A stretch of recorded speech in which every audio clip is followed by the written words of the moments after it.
విలువ లేనటువంటి దుమ్ము ధూళి కణాలు మనం వాటి జోలికి వెళ్ళకపోయినప్పటికీ మన దారిలో మనం వెళ్తూ ఉంటే అవి ఎగిరి వచ్చి మన కంట్లో పడి మనల్ని విలవిలలాడేలాగా చేస్తూ ఉంటాయి.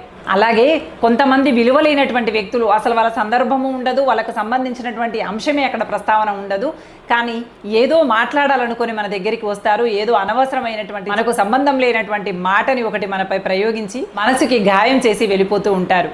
అలా మీ మనసు ఎప్పుడైనా గాయపడితే ఒక్కటే మాట గుర్తుపెట్టుకోండి, వీళ్ళు దుమ్ము కణం లాంటి వాళ్ళు.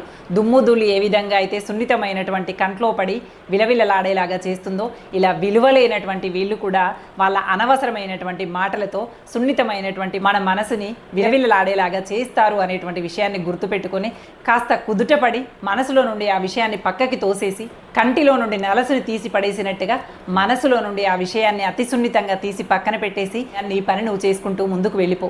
అంతేకాని విలువ లేనటువంటి వ్యక్తులు మాట్లాడినటువంటి మాటని